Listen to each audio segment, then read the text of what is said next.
성도 여러분 안녕하십니까? 이 시간은 개인적으로 묵상하면서 오늘의 말씀을 통해 하나님의 음성을 듣고 깨닫도록 성령 하나님의 능력을 구하는 시간을 갖겠습니다.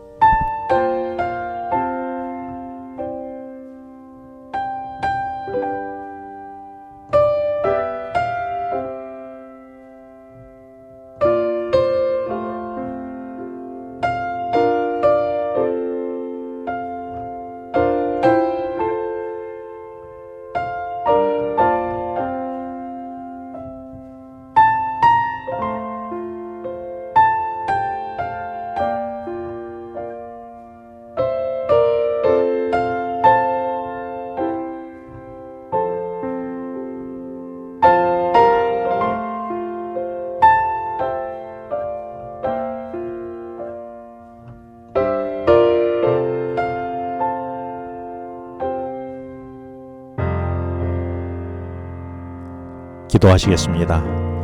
하나님 아버지, 이 아침 주님의 음성을 듣기를 원합니다.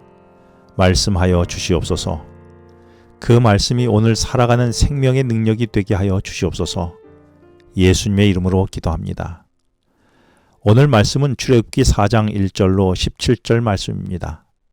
오늘 말씀에서 하나님은 모세에게 이스라엘 백성을 더 이상 애굽의 노예가 아닌 하나님 나라의 백성으로 살도록 백성을 이끌어내는 데에 모세를 쓰시겠다고 말씀하십니다. 그런데 모세는 그렇게 할 수 없다고 말합니다. 그 이유를 출애굽기 4장 1절에서 40년 전 자신이 공주의 아들로 있었을 때에 그들을 구원해 보려고 노력했지만 내가 누구냐며 왜 간섭하냐며 거절당했던 경험을 떠올리면서 그들이 나를 인정하지 않을 것이라고 말했던 것입니다. 여러분도 모세처럼 과거의 아픈 경험이 하나님이 맡기려고 하는 새 사역을 주저하게 하는 것들이 있습니까? 이런 상황을 우리는 어떻게 극복할 수 있을까요? 모세가 맡겨진 사명에 주저하자 하나님은 모세에게 내 손에 있는 것이 무엇이냐고 2절에서 묻습니다. 이때 모세는 손에 양을 치던 지팡이가 있었습니다. 하나님은 모세 손에 있던 지팡이를 땅에 던지라고 해서 던졌더니 그 지팡이가 뱀이 되었고 다시 꼬리를 잡으라고 말씀하셔서 꼬리를 잡았더니 다시 지팡이가 되었습니다. 사실 모세의 손에 있던 지팡이는 생명이 없는 막대기에 불과했습니다. 하지만 하나님의 말씀에 순종했더니 살아 움직이는 생명체가 되었습니다. 그리고 지팡이가 변한 뱀은 지금까지 하나님의 백성을 노예로 삼아 괴롭혔던 애굽이었습니다. 하지만 이제 꼬리가 잡혀 아무 생명력 없는 힘없는 막대기 같은 존재가 될 것이었습니다. 이 일에 모세가 사용될 것이었는데 그런데 하나님은 뱀의 머리도 아니고 꼬리를 잡으라고 말씀하십니다. 꼬리를 잡다가 뱀에게 물리면 치명상을 입게 될 확률이 많습니다. 하지만 하나님은 꼬리를 잡게 함으로써 하나님이 이스라엘 백성을 능히 구원하실 것에 대한 신뢰를 요구하셨던 것입니다. 내가 가진 것은 무엇입니까? 그것이 내게는 아무것도 아니지만 하나님이 사용하시면 그것이 능력이 되지 않겠습니까? 그리고 그동안 나의 문제는 무엇이었습니까? 그 문제가 하나님의 손에 잡히면 힘없는 막대기에 불과한 것을 여러분은 아셨습니까? 그러니 용기 내어서 하나님을 신뢰하며 그 문제의 꼬리를 잡아보지 않겠습니까? 그러면 그 문제는 막대기 같아질 것입니다. 그런데 모세도 우리처럼 자기 앞에 펼쳐진 이적을 보고도 아직 믿지 못합니다. 그래서 하나님은 이번에 손을 품에 넣어보라고 말씀하십니다. 손을 품에 넣었다가 빼어보니 문둥병에 걸렸습니다. 다시 손을 품에 넣었다가 빼어보니 원래의 살로 돌아왔습니다. 모세가 품에 넣은 손에서 문둥병을 보고 매우 놀랐을 것입니다.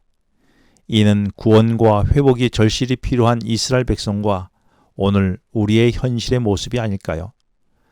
그런데 하나님은 다시 손을 넣어 빼게 했더니 7절에서 손이 본래의 살로 되돌아왔다라고 회복되었음을 말하고 있습니다.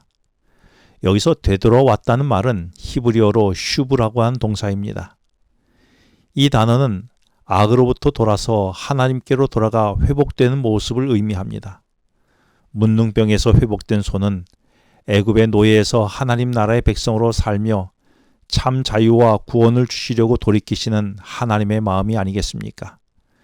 그리고 이 회복은 나를 향한 하나님의 동일한 마음과 기대가 아니겠습니까? 내게는 회복되어야 할 문둥병과 같은 어떤 것이 있습니까? 하나님은 거기에서 슈브 돌아서서 회복되기를 원하신다는 그 하나님의 마음이 느껴지십니까? 이 회복은 나만이 아니라 다른 사람을 향한 하나님의 소원이기도 합니다. 그래서 나를 사용하시기 원하시는데 이 일이 내게도 맡겨졌다는 것을 여러분은 알고 계십니까?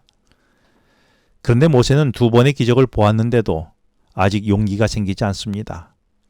그래서 하나님은 9절에서 물을 피로 만드는 기적도 보여줄 것이라고 말씀하십니다. 그래도 모세는 용기를 내지 못하면서 10절에 본래 말을 잘하지 못한다는 핑계를 대고 있었습니다. 이때 하나님은 내 입을 창조하신 자는 하나님인데 하나님의 말 못하게 창조하지 않았다고 말씀하십니다. 이에 할 말이 없는 모세는 13절에서 주여 보낼 만한 자를 보내소서라고 말합니다. 모세의 이 모습을 보고 있노라니 힘없다, 재능도 없다, 아는 게 없다, 말도 못한다면서 어떻게든 요리조리 빠져나가는 나를 본 것 같지 않습니까? 이런 모습에 하나님이 14절에서 모세에게 노하여 하십니다. 마찬가지로 우리에게도 불쾌해 하시면서 답답해 하시는 것을 여러분 아십니까? 16절과 17절에서 어렵다고 못하겠다고 말 못한다고 말하는 모세에게 아론을 통해 내 입을 대신해 주겠다시면서 동역자를 보내주십니다. 그리고 모세가 유일하게 가진 지팡이를 목자의 지팡이가 아닌 하나님의 권세의 지팡이가 되게 해주시겠다고 말씀하십니다. 하나님의 이 놀라운 보증에 힘입어 우리도 한번 힘을 내보지 않겠습니까? 기도하시겠습니다. 하나님 아버지, 구원을 이루시려는 하나님의 원대한 계획에 저의 무능함만 보고 주저하지 않게 하여 주시고 주님의 능력으로 한 걸음 앞으로 내딜 수 있는 용기를 허락해 주시옵소서.